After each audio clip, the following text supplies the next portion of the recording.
I should have known something was off the second I saw the champagne flutes. It was a bright Saturday morning, and I'd just finished feeding the horses when I noticed a glint of glass down by the lake behind my ranch house. My lake. I walked up the hill with my boots crunching dry grass, and that's when I saw them balloons, a folding table covered in a white cloth, and a gigantic "Congratulations, Brett and Estelle" sign wobbling in the breeze. Estelle Overton, head of the Willow Creek HOA, queen of unsolicited opinions, and the worst kind of middle-aged busybody, fake-friendly with a taste for control like a junkyard dog with a steak bone. I stood there, stunned. And there she was, dressed like she was auditioning for a southern drama, waving at me like I was her waiter. "Cameron," she chirped, strutting toward me in heels, "on a ranch. Isn't it just perfect? Brett proposed right here by the lake. I told him this would be the spot." "So romantic." "Estelle," I said slowly, "what the hell are you doing on my land?" She blinked, confused for a second. "Don't be silly. This lake's part of Willow Creek Common property. It says so in the community map." "No," I said, pulling out my phone. I had a photo of the survey from when I bought the place 2 years ago. "My land ends 200 feet past the fence. That lake's mine, always has been. You trespassed." Her face twitched. "You're mistaken." "I'm not." "And you're taking down that table." Estelle gave me the kind of look that made me think she'd never been told no in her life. Her fiancé, Brett Tan, shirt unbuttoned halfway, definitely not a ranch guy, walked over with a glass of champagne. "Babe, what's the holdup? Cameron here thinks we're not allowed to use the lake." Brett scoffed. "Didn't you gift it to us like last month?" I stared at him. "Excuse me," Estelle touched his arm, laughing nervously. "Honey, not now." "No, I want to hear this," I said, stepping forward. "What do you mean, gifted?" He scratched his jaw. "Estelle said she got permission from the HOA board. She said it was being reclassified as shared community space." My jaw clenched. "That's not how property works." Estelle's face went flush. "You don't need to get so aggressive, Cameron." "I'm calling the cops." "For what?" "Being on my own land." She pulled out her phone like she was swatting a fly. "For threatening board members and causing a public disturbance." "You're acting unstable, and I'm documenting everything." "You do that," I said, walking back down the hill to grab my own phone. "I'll be waiting with the deed." 15 minutes later, 2 deputies showed up. I showed them the property lines, the survey, the title, all clean, all ironclad. Estelle tried spinning her nonsense, but the officers weren't buying it. They told her to pack up and leave the property. Brett looked furious. "This is a mistake. Maybe we'll sue." "Be my guest," I said. "But just know, I'll be suing first." Estelle turned as she walked away, heels sinking into the dirt. "You're going to regret this, Cameron McRae." I didn't say anything. I just watched her storm off, but I already knew I wasn't the one who'd be regretting anything, not by a long shot. By Monday morning, the whole thing should have been over. But Estelle never left things alone. She escalated them. I was mucking stalls when my phone buzzed. Unknown number. I ignored it. Then it rang again. Same number. I finally picked up. "Mr. McRae, this is Officer Delgado with the County Assessor's Office. We've received a request to reclassify a portion of your land as restricted community space. I need to verify details with you as soon as possible." I froze. "What?" "There's a formal rezoning application submitted under Willow Creek HOA's name. Says it was approved unanimously by board vote." "They don't have jurisdiction to file that," I said, heart pounding. "That's private property, clearly marked and recorded. That's why I'm calling. The boundaries don't line up with the parcel records. Looks like someone submitted altered maps." "I'll be down there in half an hour," I said, wiping my hands on my jeans. "Keep everything exactly as it is. Don't process anything." When I got to the assessor's office, Delgado had already pulled the files. I stared at the forged map. Sure enough, the lake was shaded in pink and labeled Community Recreational Zone. A note at the bottom read, "Revision approved. Willow Creek HOA, President E. Overton." I leaned over the counter. "That's not a revision, it's fraud." Delgado nodded. "That's what I figured. We'll flag it and forward it to the district attorney, but you'll want to file your own complaint." I left with copies of everything and drove straight to my attorney's office. I'd hired Tony Russo last year when a neighbor tried to dump construction debris on my lower pasture. He was a retired federal prosecutor with a memory like a steel trap and a temper that could crack granite. I tossed the papers on his desk. Estelle Overton falsified land records. Tony squinted at the map. Well, hell, she didn't even try to make it subtle. This is felony-level tampering. She submitted it to the county. Then we're filing suit, civil and criminal referrals. She's not walking away from this. By Wednesday, things had exploded. Local news stations got wind of the forged rezoning documents. A reporter cornered me outside the feed store. "Mr. McRae, is it true the HOA tried to steal your lake?" "They didn't try," I said. "They committed fraud." Later that afternoon, Estelle showed up unannounced, standing at the edge of my driveway in a pantsuit way too formal for 90-degree heat. I walked out, arms crossed. "You've made a mess of things," she said, her voice tight. "No, Estelle. You made a mess when you tried to steal land and got caught. You think I did this alone." Her eyes darted toward the street. "The board approved it, they all signed off. Then their accomplices," she shifted. "You don't understand how things work. The HOA has authority. No, it doesn't. Not over land it doesn't own, and not when it commits forgery." She narrowed her eyes. "You're going to destroy your own community over a pond. It's a lake, and it's mine. You made it personal when you tried to rewrite the law." She turned on her heel and walked off without another word. 2 days later, deputies served Estelle and 3 other board members with subpoenas: fraud, conspiracy, unauthorized filing, and attempted land seizure. The county DA called it one of the most egregious abuses of HOA power we've seen in 20 years. But that wasn't the end of it. Tony filed a civil suit on my behalf: intentional infliction of financial harm, trespass, reputational damage, and punitive damages for the forgery. Total claim, $3.2 million. We held a press conference on the courthouse steps. Tony read the charges while I stood beside him silently, arms crossed.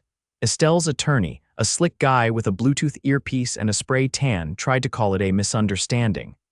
But public records don't misunderstand. The town turned fast. By the weekend, 3 families had resigned from the HOA entirely, citing ethical concerns. Someone dumped a pile of pool noodles and tiki torches on Estelle's lawn with a note that read, "Community property now, right?" Then came the financial audit. Turns out, Estelle had been redirecting HOA funds for over a year, charging consulting fees to a shell company registered under her cousin's name. Almost $60,000 gone. The board treasurer, a guy named Henry who could barely remember his password half the time, claimed he never noticed. The state attorney general opened a separate investigation. Estelle's house was raided the following Thursday. Computers, USB drives, files all seized. They found a ledger with handwritten notes: Rezone Lake gift to Brett, push Cameron out, and secure dock construction permit. The last one made me laugh. She hadn't just wanted to use the lake, she was planning to build a private dock on it. For Brett. Speaking of Brett, he bailed the moment the first news story aired. Moved back to Arizona, deleted his social media, and left Estelle to deal with the fallout alone. At the emergency HOA meeting held in the Baptist church basement because no one wanted it near their homes, dozens of residents showed up. Tony and I sat in the back. Estelle wasn't there. The remaining board members tried damage control. A woman in the front row stood up. "You people let this happen. Either resign or we'll have you removed," another man chimed in. "We trusted you, and you tried to help her steal a lake." The treasurer wiped his forehead with a napkin. "I didn't know you signed the map," someone else yelled. By the end of the hour, the entire board had been voted out. A temporary committee was formed, and I was asked to join. I declined. "I'm not interested in running things," I said. "Just staying out of messes like this." But I did make one suggestion before I left: rewrite the bylaws to limit the HOA's power. No more secret votes, no more backdoor decisions, and absolutely no authority over private land ever again. They agreed unanimously. As for Estelle, she was indicted on 5 felony counts. Her trial date was set for spring. Last I heard, she was trying to negotiate a plea deal in exchange for turning over evidence on the others. I still walk down to the lake every morning, coffee in hand, boots wet with dew. The water's quiet again. No balloons, no folding tables, just the ripple of fish and the wind through the trees, and every time I hear someone mention the name Estelle Overton, I smile, not because I'm glad she's gone, but because she thought she could rewrite boundaries with a pen. Turns out, the law still matters more than a clipboard and a title. 3 weeks after the emergency meeting, I got a call from Deputy Corwin, the same guy who'd responded the day Estelle threw her engagement circus at the lake. His voice was lower than usual, clipped.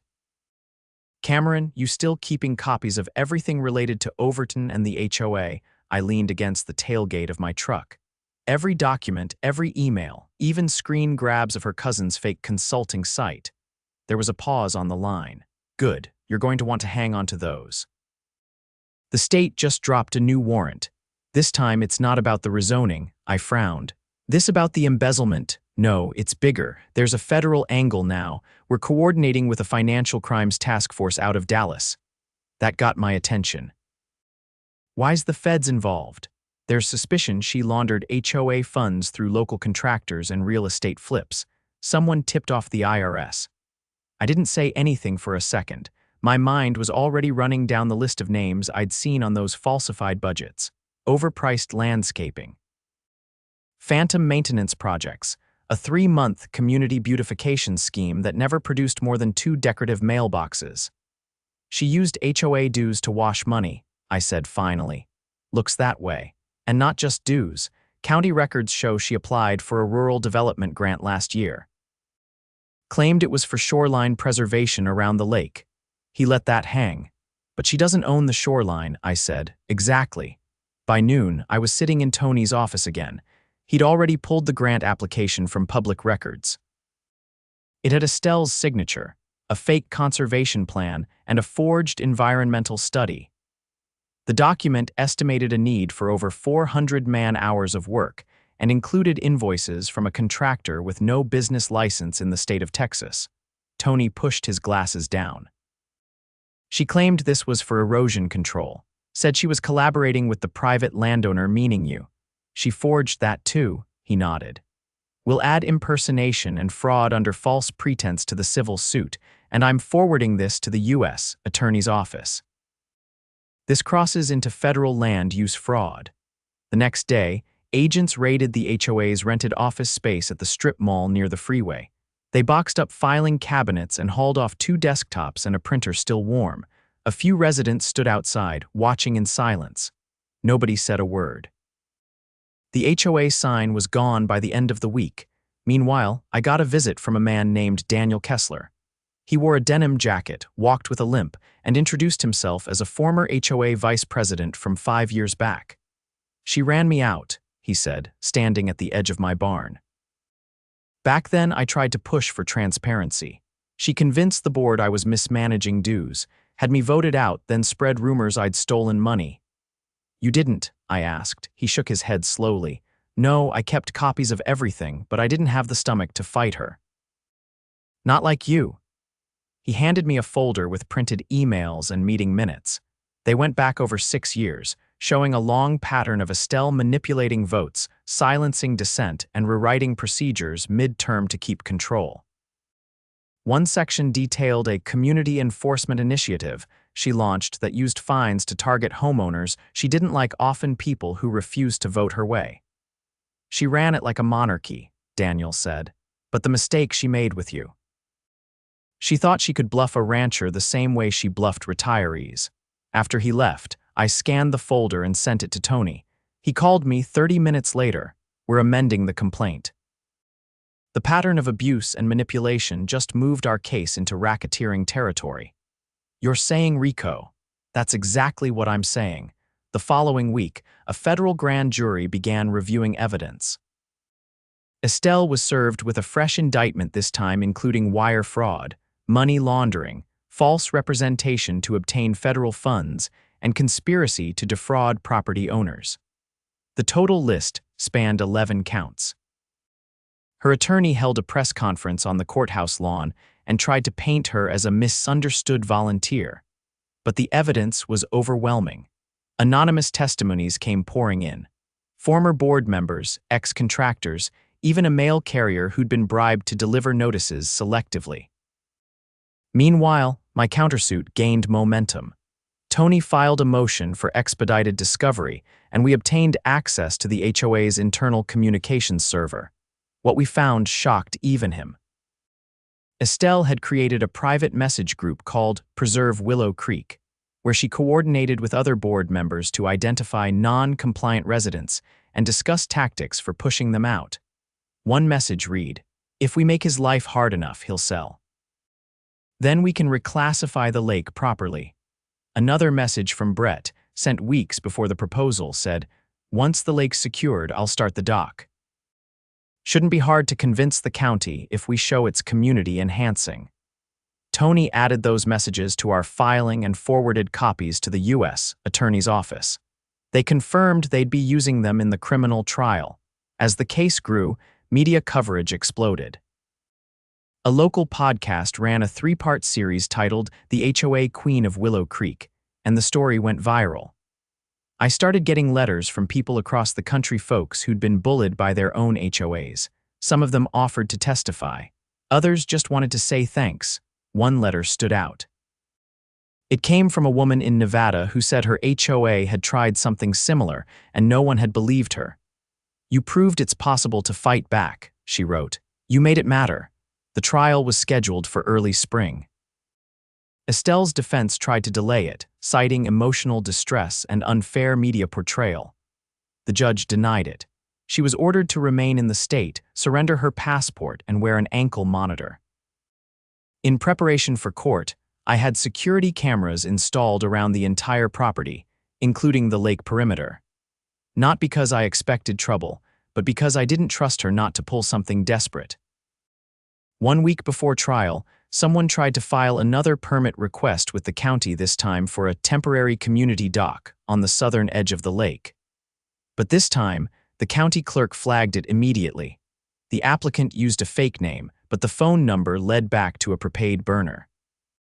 Surveillance footage from the county office showed a man in a hoodie dropping off the envelope. When deputies ran facial recognition, it matched Brett. He was arrested in Arizona and extradited for attempting to interfere with a federal fraud investigation. Turns out, he'd been living under a different name, trying to sell a business startup idea to investors based on private rural development. The court added an obstruction charge to his record. When the trial finally began, the courtroom was packed. Cameras weren't allowed inside, but reporters filled the halls. I sat behind Tony, wearing a jacket and jeans, listening as he laid out the evidence: every forged map, every fake invoice, every manipulated vote. Estelle took the stand on day 3. She tried to cry. Said she only ever wanted to beautify the neighborhood, that she trusted the wrong people, and never intended harm. But when Tony showed the jury the message threads, especially the one plotting to force me off my land, you could feel the room shift. Even the stenographer stopped typing for a second. After 6 days, the jury came back, guilty on all counts. The judge ordered restitution, asset forfeiture, and court-supervised dissolution of the Willow Creek HOA. Estelle was sentenced to 12 years in prison, with no possibility of parole for the first 8. Brett took a plea deal: 5 years in federal prison and a lifetime ban from serving on any housing or development board. The lake stayed quiet after that. Residents formed a new volunteer neighborhood group, completely separate from any legal HOA structure. They focused on real things: fixing potholes, organizing cleanup days, supporting each other. One afternoon, a couple from down the road came by with a pie and a handwritten note. "Thanks for protecting what was ours too." I didn't need thanks, but it was nice to know the lake wasn't just mine anymore. It was something we'd all defended, whether we realized it or not. Justice didn't just come in the form of prison time or lawsuits. It came in waking up, walking to the lake, and knowing no one was going to try to take it again. The courtroom was still echoing with the judge's sentence when I stepped outside into the late afternoon sun. A few reporters were loitering near the courthouse steps, hoping for another quote, but I kept walking. The trial was over. The damage was still being tallied. Tony caught up to me near the parking lot, his portfolio tucked under one arm. "The U.S. Attorney's Office wants to talk restitution breakdowns next week," he said. They're thinking about seizing Overton's remaining assets to repay some of the grant fraud. Let them, I said. I'm not chasing her for pennies. He gave a short nod and peeled off toward his car, already on to the next case.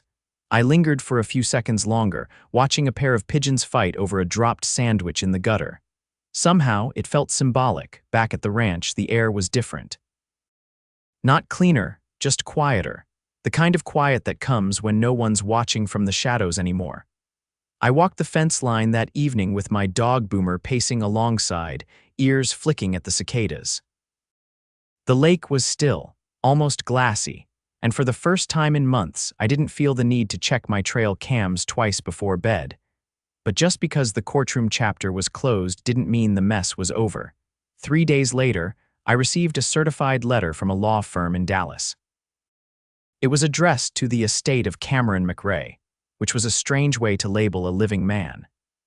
Inside was a formal notice of lien, a bogus claim filed against my property during the peak of Estelle's fraudulent reign.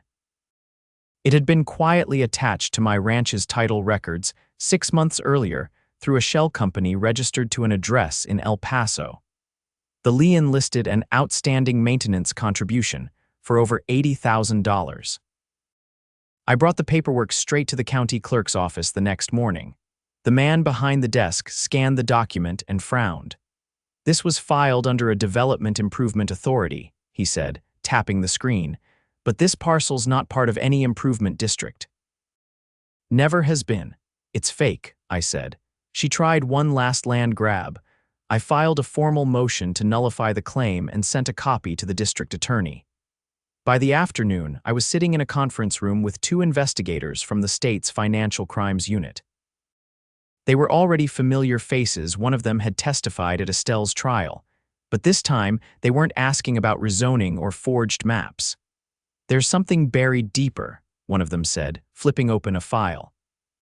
We think Estelle may have used HOA funds to purchase distressed properties under anonymous LLCs, then inflated their value through fake appraisals. Once the values were boosted, she'd take out loans against them, pocket the cash, and default. How many properties? I asked. 3 in your county. Possibly more in neighboring districts. 2 of the LLCs are tied to the same P.O. box she used for HOA correspondence. They were building a new case, one that stretched beyond Willow Creek. It was bigger now, something that could drag in other HOAs, contractors, and maybe even a few complicit county officials. They asked if I'd be willing to testify again down the line. If it helps shut this whole thing down, I said, I'll clear my calendar. That night, I pulled out the old survey map of my property. The original, the one with the faded ink and the notary stamp half worn through.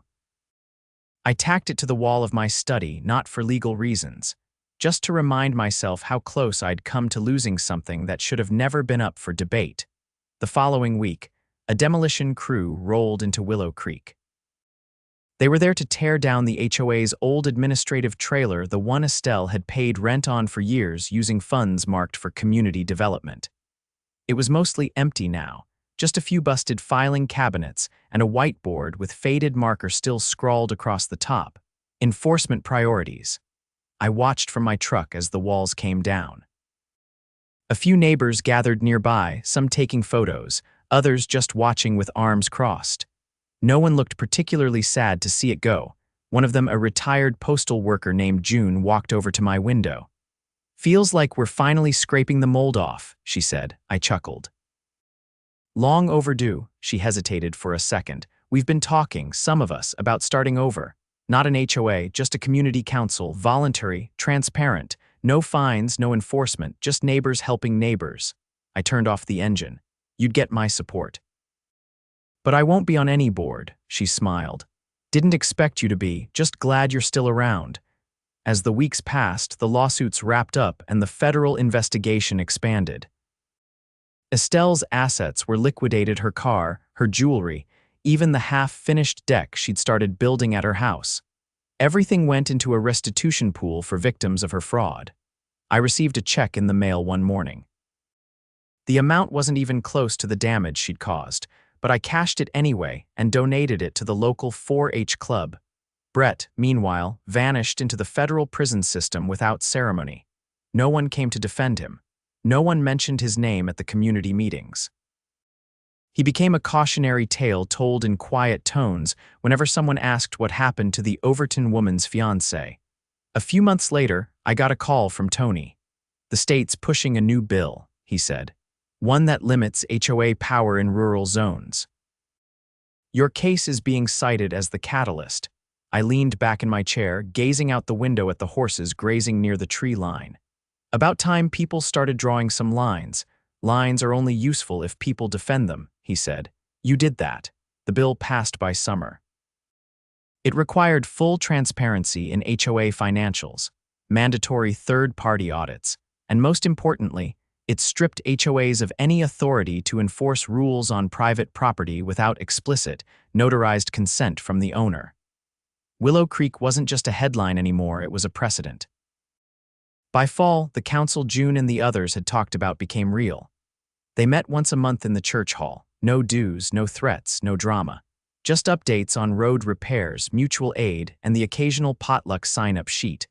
One afternoon, I stopped by the lake with a cooler and a folding chair. Boomer chased dragonflies along the edge while I cast a line and listened to the wind stir the reeds. A few kids rode past on bikes, waving as they went by. Later that evening, as the sun dipped low and turned the water to gold, I spotted June approaching with a clipboard. "Don't worry," she said, holding it up. "Not an HOA form, just a petition to name the trail by the lake." I raised an eyebrow. "You're naming it," she grinned. "Community voted. They want to call it McRae's Watch." I laughed, shaking my head. "I didn't do anything special. You stood your ground when all of us were afraid to." I signed the petition. Not because I needed recognition, but because it felt like the final chapter. Estelle tried to rewrite the rules, redraw the lines, and reassign ownership like she was dealing with chess pieces instead of people. But she forgot one thing: land remembers. It remembers who worked it, who walked it, who defended it when it counted, and so do the people who call it home.